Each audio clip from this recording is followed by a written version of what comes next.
You've probably seen it. That new, glass and steel office tower in your city's downtown.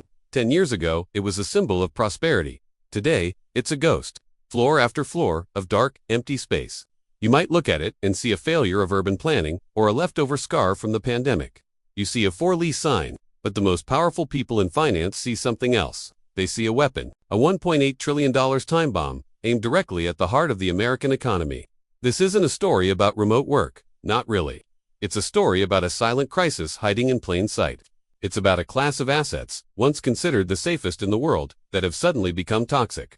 And it's about the thousands of safe community banks that are now chained to this sinking ship. You haven't heard much about it, because it's not a dramatic Wall Street crash. It's a slow motion default, an infection, spreading quietly through the ledgers of your local bank. And the worst part, this exact script has played out before. We are witnessing a perfect, horrifying echo of a forgotten financial catastrophe that wiped out an entire sector of the banking industry and cost taxpayers hundreds of billions of dollars. This is the story of the commercial real estate doom loop, and how a simple work-from-home decision might be the trigger for the next great financial unwind. Part 1. The Great Hollowing Out. Narrator. To understand the crisis, you must first understand the asset.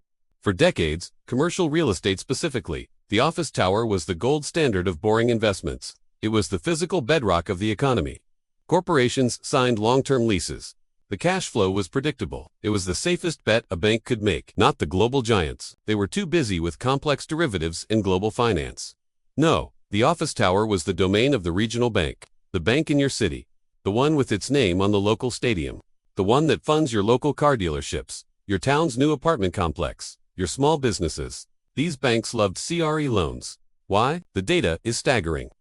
At these smaller banks, CRE loans make up a full 28.7% of their total assets, compared to just 6.5% at the giant banks. This wasn't an accident, a massive undiversified institutional bet on the continued stability of commercial property values. Then, in March 2020, the world stopped. But the pandemic itself wasn't the killer. It was the aftermath. It was the profound, structural transformation in how we work, the great revaluation. The realization by C-suites that they could save billions by not leasing 50 floors of prime downtown real estate. This wasn't a temporary blip. It was a permanent feature of the American labor market. This shift fundamentally broke the decades-old link between the growth of office jobs and the demand for office space. The result, a glut of empty office space on a historic scale. Across the United States, national office vacancy rates have surged to a record-breaking 20.7%. In cities like San Francisco, it exploded from 8.6% to 27.7%. Austin is at 27.2%. Seattle, 27.0%. This is a fundamental collapse in demand. Part 2. The lie in the data. Narrator. But here is where the story gets twisted. If you look at some market reports, you'll see a confusing, even positive picture. You will hear about a new growth cycle or see data showing the median price per square foot for office properties has increased. This is the lie. It's a classic example of composition bias. In a frozen and distressed market, only the highest quality, best located properties are able to trade. The crisis is not affecting all buildings equally. There is a flight to quality, where tenants are abandoning older buildings for new, trophy properties. This activity in the premium segment masks a catastrophic demand collapse for the vast majority of the nation's office stock, the older, less desirable Class B and Class C buildings. These properties are experiencing a mass exodus. They are rapidly becoming functionally obsolete. The market is not recovering. It is cleaving in two. And the value of that obsolete majority, it is trending toward zero. In the real world, where distressed assets are actually selling, Class B and C buildings are being sold at discounts of 50% to 75% compared to their valuations just a few years ago. This isn't a correction. It's a repricing of an entire asset class to a new, terrifying reality. Part 3. The $1.8 trillion wall. Narrator. This valuation collapse is set to collide with an even bigger problem. It's called the maturity wall. Those trillions in car ohms weren't given yesterday. They were signed 5, 7, or 10 years ago, in a world of 0% interest rates and peak property valuations. And now, they are all coming due. Between 2025 and 2026, over $1.5 trillion in commercial real estate debt is scheduled to mature. This wave of debt, which includes over $100 billion in the office sector alone, is hitting a refinancing trap. Picture the scene. A property owner walks into his regional bank. The banker looks at the file. 5 years ago, the owner borrowed $40 million on his $50 million tower. Today, that tower is 30% vacant and appraised at only $30 million. The owner needs a new loan. The bank cannot issue it. First, the bank's lending standards have tightened. Second, The new interest rate isn't 3%, it's 7%. The owner's new payments would be double, while his income from leases has been cut in half. And third, the bank cannot lend $40 million against an asset worth $30 million. It violates their loan-to-value covenants. The owner has two choices. He can either come to the table with $10 million in cash to fill the equity gap, which he does not have, or he can do the only logical thing left. He can hand the keys to the bank. This is the default, and this is the sound of the first cracks in the dam. The delinquency rate for office loans and mortgage-backed securities has already surged to a historic high of 11.01%, and the wall of debt is just now arriving. Part 4. The echo of a forgotten crisis narrator. A banking sector, desperate for yield, becomes dangerously overexposed to a single, collapsing asset class. This isn't just a prediction, it is a historical rerun. To understand what happens next, we must look to the 1980s and the savings and loan crisis. In the 1970s, America had a parallel banking system called savings and loans, or S&Ls. Their business model was simple. They took in short-term savings deposits and issued long-term fixed-rate mortgages. But when the Fed hiked interest rates to fight inflation, this model broke. The S&Ls had to pay high rates on deposits while earning low rates on their old mortgages. By the early 1980s, the industry was technically bankrupt.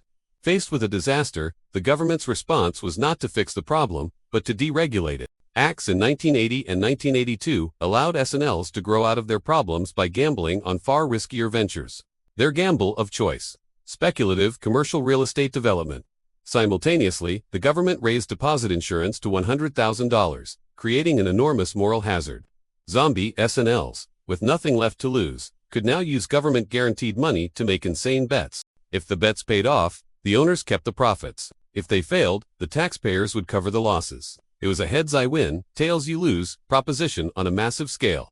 Regulators, practicing forbearance, simply looked the other way. The house of cards finally collapsed when the CRE bubble burst. Between 1986 and 1995, over 1,000 S&Ls failed. The final cost to taxpayers was over $132 billion, or more than $370 billion in today's money. The parallel is chilling. Just as the S&Ls piled into CRE to escape low returns, today's regional banks piled into CRE to escape the low-rot world of the 2010s.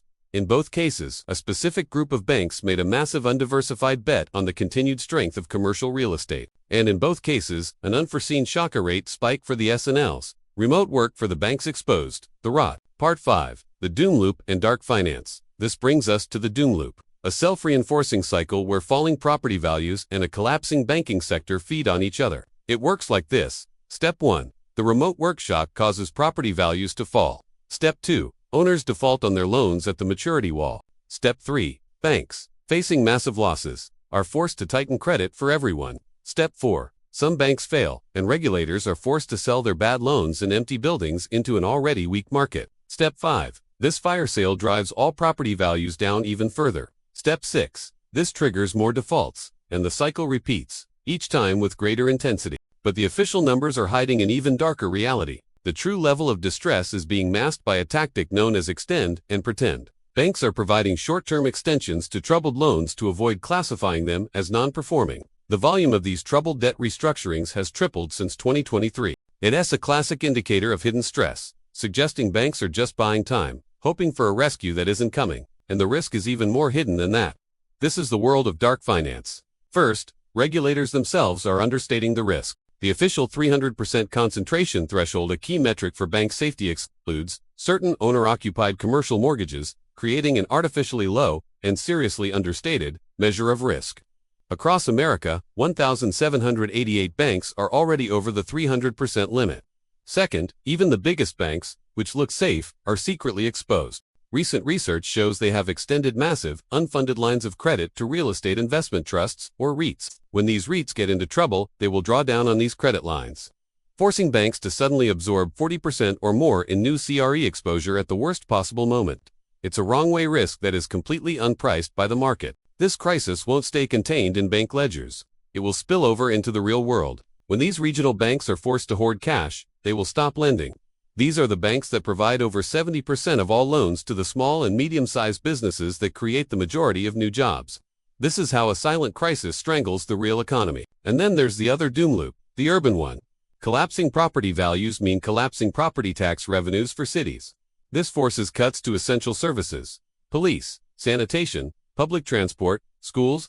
The decline in urban life makes cities less attractive, which further discourages a return to the office and accelerates the decay. The empty tower isn't just a financial problem, it is the seed of an urban crisis. Conclusion: the reckoning, the evidence is clear. The structural shift to remote work has triggered a severe and likely permanent crisis in the U.S. office market. This is not a cyclical downturn. It is an extinction event for a once dominant asset class. So, what are the enduring takeaways from this slow-motion disaster? 1. A permanent demand shock. We must accept that billions of dollars in office real estate is now functionally obsolete. The business model that supported it is broken, and a return to normal is not coming. 2. A concentrated vulnerability. The risk of this collapse has not been widely dispersed. It has been dangerously concentrated in the regional banking system, the very banks that fund America's Main Street. Hundreds of these banks are now over the regulatory danger zone. 3. A looming reckoning. The $1.5 trillion refinancing wall is where the bomb detonates. The wave of defaults, which has already begun, will force these banks to recognize their losses, triggering a credit crunch that will ripple out into the entire economy. The parallel to the savings and loan crisis serves as a stark warning. The primary lesson from that $132 billion catastrophe was that regulatory forbearance, allowing zombie banks to extend and pretend, is a disastrous policy. It allows losses to multiply and ultimately guarantees that the final cost to the public will be far, far greater.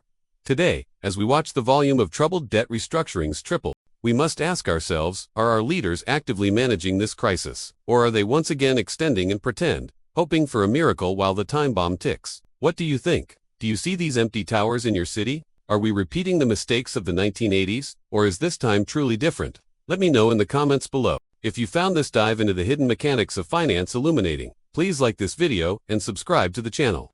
History is full of these echoes, and the only way to prepare for the future is to understand the past.